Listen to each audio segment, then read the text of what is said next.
Assalamualaikum warahmatullahi wabarakatuh. Selamat pagi, siang, Bapak dan Ibu tim penilai sertifikasi dosen tahun 2026.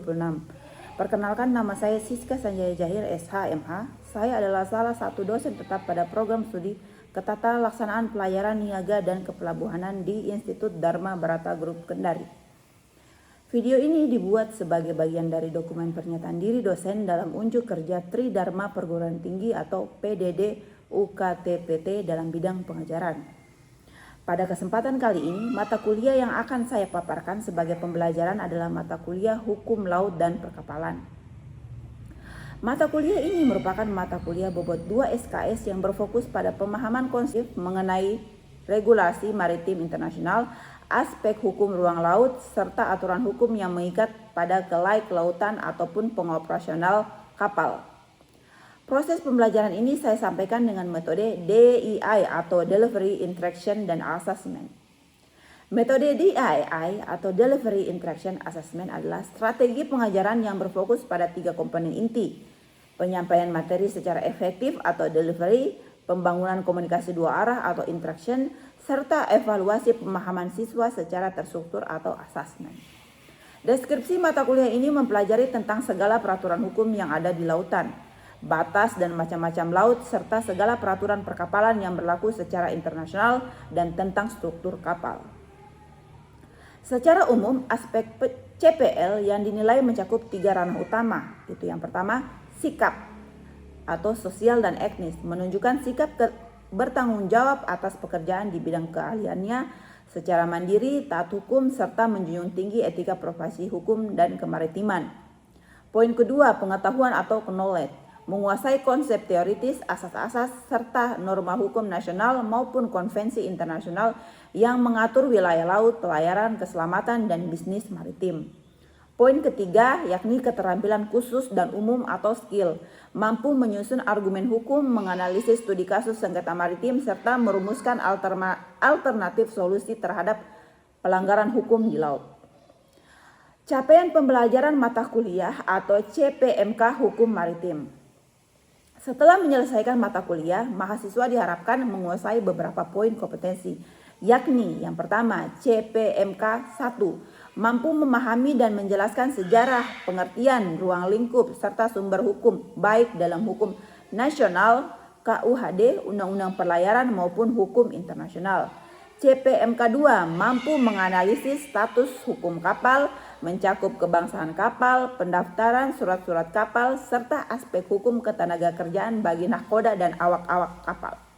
CPMK 3, mampu menguasai konsep dan regulasi mengenai keselamatan dan keamanan pelayaran berdasarkan standar nasional dan konvensi internasional seperti SOLAS, MARPOL, STCW, dan ISPA Code. CPMK 4, mampu menguraikan aspek hukum pengangkutan laut seperti perjanjian, piagam kapal, bill of lading, tanggung jawab pengangkutan, serta aspek asuransi maritim. CPMK 5, mampu menganalisis peristiwa kecelakaan di laut seperti tubrukan kapal, kandas, penyelamatan, serta kontribusi kerugian bersama. CPMK 6, mampu memetakan yurisdiksi dan mekanisme penyelesaian sengketa maritim melalui jalur litigasi maupun non-litigasi. Sub CPMK, kemampuan akhir pertahapan belajar. Untuk mempermudah proses evaluasi mingguan, CPMK dijabarkan menjadi sub CPMK spesifik.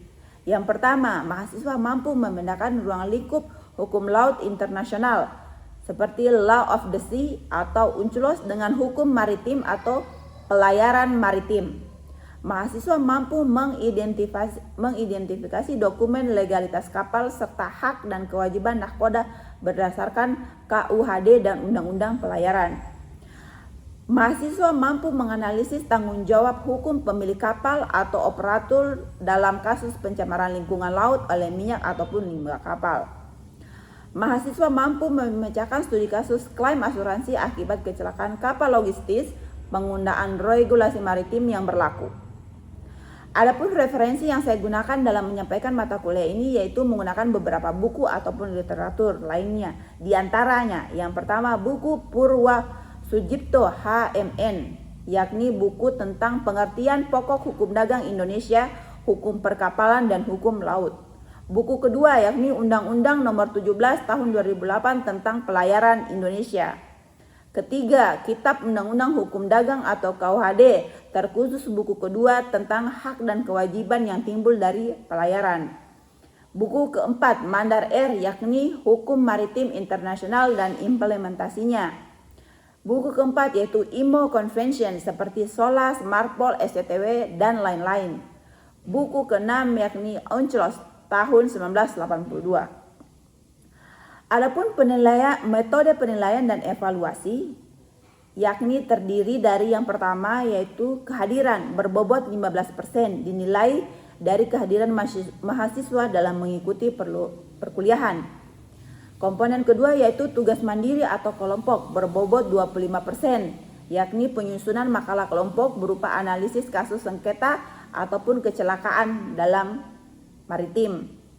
Komponen ketiga yaitu ujian tengah semester atau UTS berbobot 30% berupa tes tertulis, pemahaman teori, regulasi, dan asas-asas hukum maritim. Komponen keempat yakni ujian akhir semester atau UAS yang berbobot 30% berupa analisis komprehensif terhadap satu studi kasus hukum maritim, open book ataupun take home project. Dan berikutnya akan saya sajikan video pembelajaran secara luring yang dilakukan di dalam kelas. Assalamualaikum warahmatullahi wabarakatuh. Waalaikumsalam warahmatullahi wabarakatuh. Oke, sebelum kita mulai perkuliahan, mungkin ketua tingkatnya dipersiapkan. Rajan, duduk siap, gerak. Sebelum mulai mata kuliah pada siang hari ini, marilah kita berdoa menurut agama dan kepercayaan masing-masing. Berdoa dimulai. Berdoa selesai. Duduk istirahat. Gerak.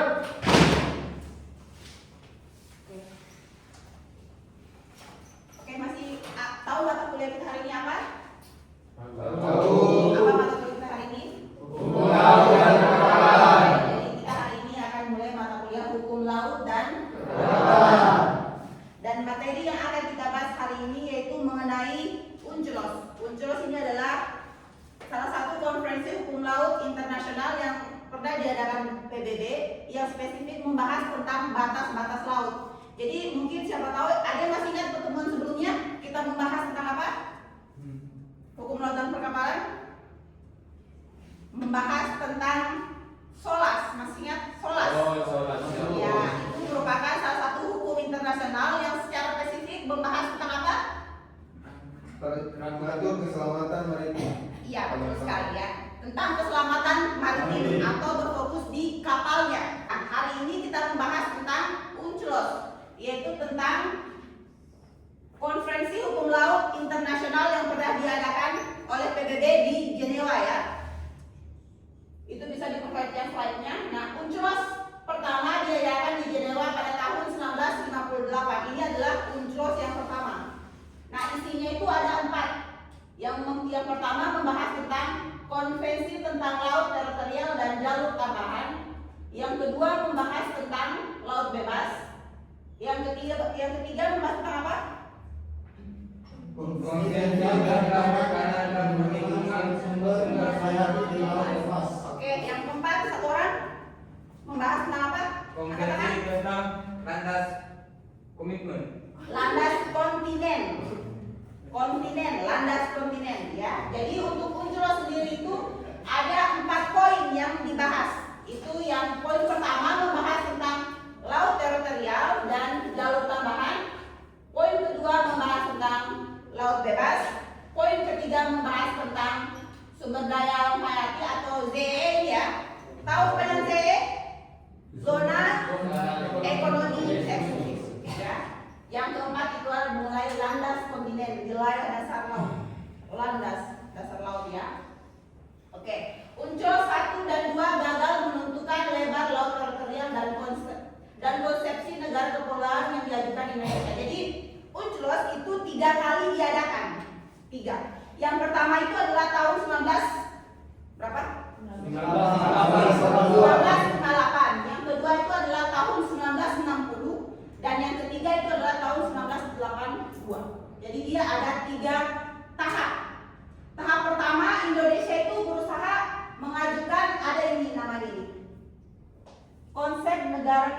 kepulauan. Indonesia berusaha mengajukan di PBB. Apa isi dari konsep negara kepulauan? Begini, zaman dulu sebelum ada UNCLOS itu lebar laut teritorial itu diukur berdasarkan bibir pantai sejauh 3 mil, berdasarkan bibir pantai zaman dulu. Tapi ketika ada UNCLOS, Indonesia mengajukan ini konsep negara kepulauan, di mana isinya untuk pengukuran lebar laut teritorial itu dimulai dari bibir laut atau garis pantai ketika air laut surut, diukur dari pulau-pulau terluar. Pulau-pulau kita itu kan berpisah ya, jarak yang satu dengan yang lainnya itu cukup jauh. Jadi kalau mau menganut batas yang zaman dulu, yaitu ada peninggalan Belanda, ada namanya TZMKO, itu dia lebarnya 3 mil diukur dari bibir pantai ketika air laut surut. Jadi 3 mil dari bibir pantai diukur dari setiap pulau. Jadi bayangkan bagaimana kondisi geografis kita itu yang antara pulau yang satu dengan pulau yang lainnya itu jaraknya cukup jauh. Jadi kalau mau mengikuti batas yang itu, otomatis itu akan ada laut bebas di antara pulau-pulau kita. Jadi itu akan ada, otomatis akan ada itu kalau mau mengikuti yang peninggalan TZMKO 3 mil dari bibir pantai. Maka Indonesia mengeluarkan ini konsep negara kepulauan, di mana untuk pengukuran laut teritorial dimulai dari pulau-pulau terluar. Ini adalah gambar untuk proses pengukuran. Ini adalah garis merah, ya. Lihat ini garis merah.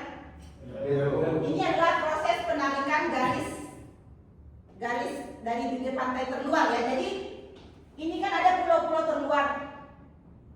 Proses penarikannya dari situ, bibir pantai ketika air laut surut. Jadi ketika air laut surut itu kan ada otomatis kayak garis ya. Nah, proses pengukurannya dari situ. Tapi dari pulau yang ada di luar paling ujung wilayah kita, atau istilah lainnya adalah pulau terluar. Jadi proses pengukurannya dimulai dari situ dengan cara menarik satu garis lurus menghubungkan pulau yang satu dengan pulau yang lainnya. Menarik satu garis lurus menghubungkan pulau yang satu dengan pulau yang lainnya. Jadi maka adalah garis merah ini. Jadi proses penghitungan untuk laut teritorial itu dimulai dari belakang garis merah. Kalau untuk mengikuti sebelum ada UNCLOS itu kan 3 mil dari bibir pantai. Lihatlah kondisi geografis pulau kita. Jarak ini dari kesini kan luas ya. Kalau mengikuti TZMKO sebelum ada UNCLOS itu mereka dari sini. Setiap garis pantai ditarik sejauh 3 mil. Jadi otomatis di sini ini ada laut bebas. Dan itu sangat merugikan untuk kita, negara Indonesia, yang dimana lihat sendiri kondisi wilayah kita ini. Otomatis kalau ada laut bebas di antara pulau-pulau kita, pulau-pulau kita itu kan tidak aman ya.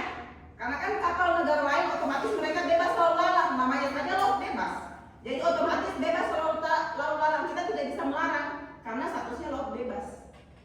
Tapi dengan adanya UNCLOS, Indonesia berusaha memperkenalkan itu. Di mana proses penghitungannya seperti ini. Ditarik satu garis lurus menghubungkan pulau yang satu dengan pulau yang lainnya, baru ditarik sejauh 12 mil. Itu proses pengukuran laut teritorial ya. UNCLOS 3 kali diadakan. Yang pertama masih gagal, yang kedua juga masih gagal, yang ketiga baru diterima. Diterima apa? Yang ini diterima. Konsep negara kepulauan itu mulai diterima di UNCLOS yang ketiga tahun 1982. Di mana proses penghitungannya itu dimulai dari mana? Bibir pantai ketika air laut dengan cara menarik satu garis lurus menghubungkan pulau yang satu dengan pulau yang lainnya. Pulau terluar sejauh 12 mil. Sebelumnya itu 3 mil. Tapi dengan UNCLOS itu baru 12 mil. Disahkan nanti UNCLOS yang ketiga ya. Poin pertama, siapa yang baca? Angkat tangan satu orang. Ya, Al-Ghifari. Baca. Pengertian laut teritorial adalah wilayah kelautan yang dimiliki bagian pantai yang jadi daratannya hingga pedalamannya khusus Indonesia yang memiliki wilayah laut yang sangat luas. Maka laut teritorial juga termasuk jalur laut. Oke, poin kedua, baca. Jalur tersebut berbatasan langsung dengan perairan dari kepulauan atau perairan internal. Lanjut. Wilayah kedaulatan yang jadi batas wilayah bukan hanya bagian pedalaman laut, tetapi juga meliputi ruang udara di atas laut. Oke, selanjutnya siapa baca? Ani. Baca Ani. Batas laut teritorial Indonesia adalah batas yang ditarik dari garis dasar pantai terendah pada saat laut sedang surut. Pasang garis yang ditarik ke arah laut lepas adalah 12 mil pada area laut yang termasuk dengan garis dalam ini kedaulatan penuh dimiliki Indonesia. Oke, baca mana? Negara Indonesia juga memiliki kewajiban untuk menjamin pelaksanaan hak lintas damai, khususnya untuk pelayaran internasional yang akan melalui jalur-jalur kepulauan dan tradisional. Oke ya, jadi ini konvensi tentang laut teritorial dan jalur tambahan. Tapi ini membahas tentang laut teritorial dulu ya, belum jalur tambahan. Nah, laut teritorial itu luasnya berapa mil? 12 mil. Diukur dari bibir pantai ketika air laut surut ya. Lautnya ataupun atasnya itu semua hak penuh milik kedaulatannya negara yang bersangkutan. Jadi kalau laut teritorial Indonesia berarti hak kedaulatan penuh ada di Indonesia, baik lautnya, wilayah dasar lautnya ataupun udaranya. Itu murni milik Indonesia. Kalau wilayahnya Indonesia ya, beda halnya kalau wilayahnya lainnya negara lain ya.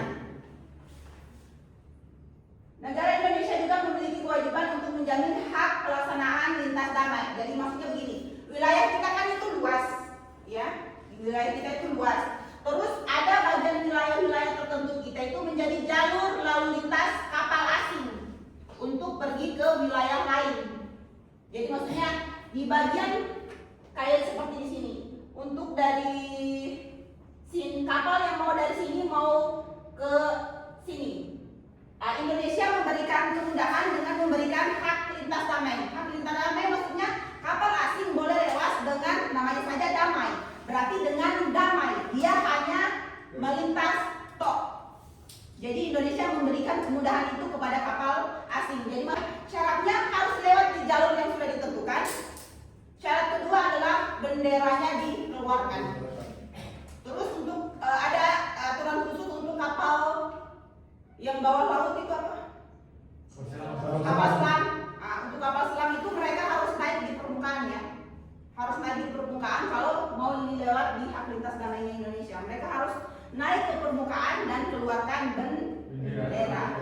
Jadi kalau kamu melanggar itu ya dianggap melanggar ya, Indonesia bisa terapkan aturannya. Ya, Indonesia baik sebenarnya memberikan kemudahan untuk kapal asing ya. Oke ya, jadi ini macam hak lintas damai. Jadi ada 3 macam. Yang pertama hak lintas damai, hak lintas transit, sama hak lintas alur kepulauan. Nah, jadi seperti yang saya jelaskan sebelumnya, hak lintas damai sesuai dengan namanya damai, berarti dia memang hanya melintas, atau tidak ada kegiatan lain yang dia lakukan selain melintas. Nah, di poin ketiga diperbolehkan. Nah, kapal boleh berhenti jika situasinya darurat ya, atau memaksa memang dia harus berhenti seperti mungkin minta pertolongan atau mungkin bahan makanan tiba-tiba habis ya. Sekarang kita masuk di jalur tambahan. Siapa yang baca? Sebut namanya. Jalur tambahan.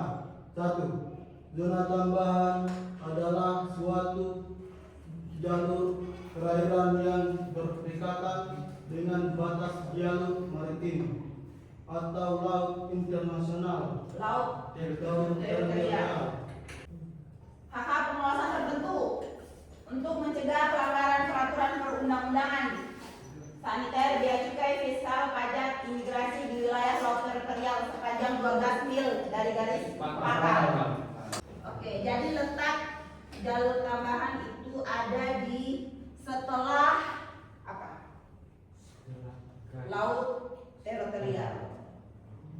Jadi dia letaknya setelah laut teritorial. Jadi di luar dari ini kan garis merah kan?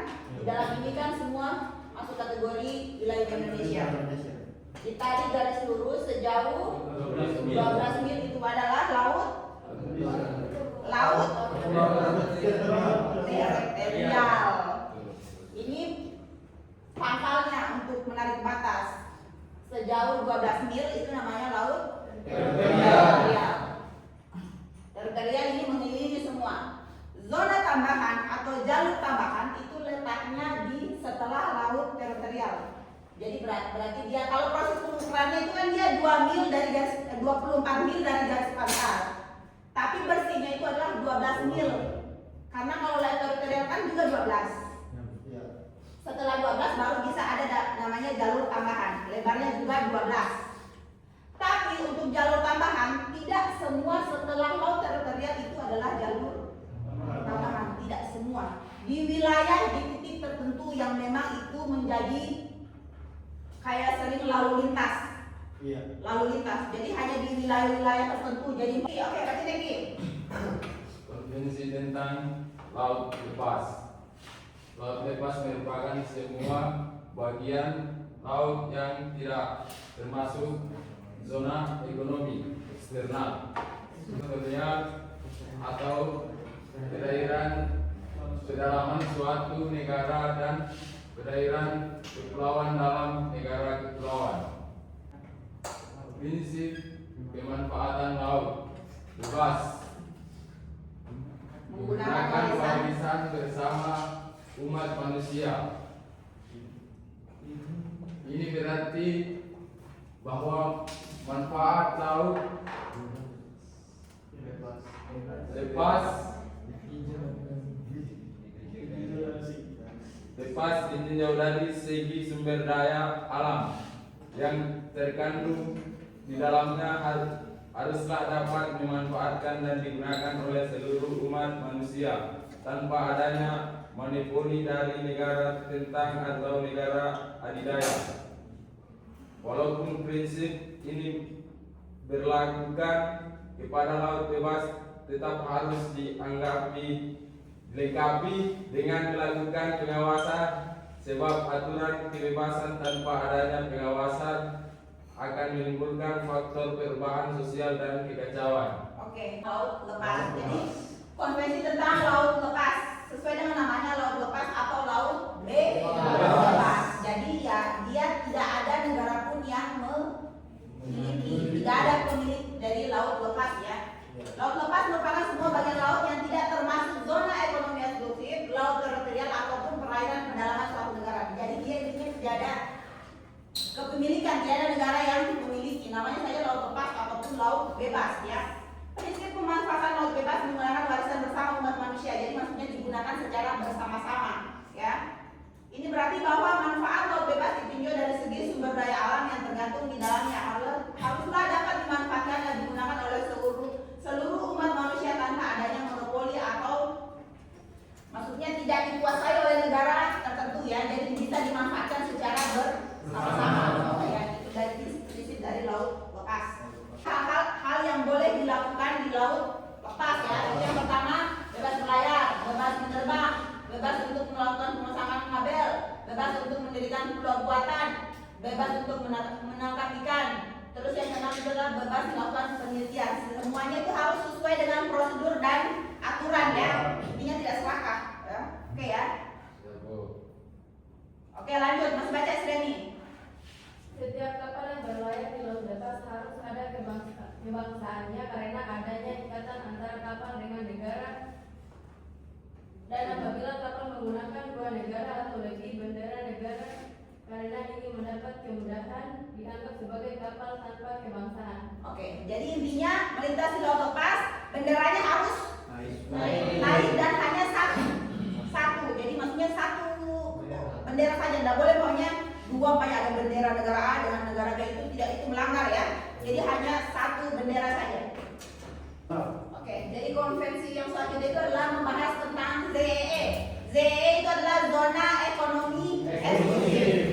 Jadi lebarnya dia berapa mil? 200 mil. Oke ya, jadi letak ZEE itu biasanya laut teritorial yang berhubungan dengan laut lepas. Biasa pokoknya di sini ya. Di sini laut teritorial kan sejauh berapa? 12 mil. Setelah 12 mil itu langsung laut lepas. Di sini bisa diklaim sebagai ZEE selebar 200 mil. Kenapa? Karena untuk melindungi sumber daya alam yang ada di sini. Jadi kalau ZEE-nya Indonesia, otomatis yang berlaku itu adalah undang-undangnya Indonesia. Tetapi hanya sebatas yang berbau ekonomi. Namanya saja zona ekonomi eksklusif. Jadi hanya yang berbau ekonomi, seperti pemanfaatan sumber daya alam hayati ataupun non hayati. Di luar daripada itu Indonesia tidak bisa melarang. Kayak mau lewat atau mau tanam kabel boleh, selama tidak berbau ekonomi. Tapi kalau sudah berbau ekonomi itu, kalau ZEE-nya Indonesia berarti masuk undang-undangnya Indonesia. Indonesia punya kedaulatan untuk mengaturnya. Terus bagaimana kalau umpamanya setelah laut teritorial itu langsung masuk wilayahnya negara lain? Itu biasa dirundingkan oleh kedua negara.